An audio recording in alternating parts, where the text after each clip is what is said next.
আমাদের গায়ে ছিল এক রঘু চোর। রাত হলেই সে চুপি চুপি কারো না কারো বাড়িতে ঢুকে কিছু না কিছু সরাত।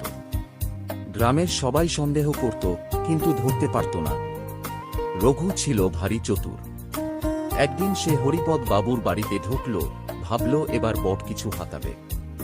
যেই না সোনার মূর্তি দেখেছে, অমনি ধপাস করে দরজা বন্ধ। আলো গেল নিভে। কিছুক্ষণ পর আলো জ্বলতেই দেখে হরিপদ বাবু আর পুলিশ দাঁড়িয়ে। রঘু তো ভয়ে কাঁপছে। হরিপদ বাবু আগেই বুঝেছিলেন রঘু আসবে, তাই ফাঁদ পেতেছিলেন। রঘুকে ধরে থানায় দেওয়া হলো।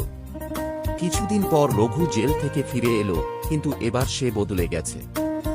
চুরি ছেড়ে কাঠমিস্ত্রি হয়েছে। এখন রঘু বলে, চুরি করে কেউ বেশি দিন টিকে থাকতে পারে না।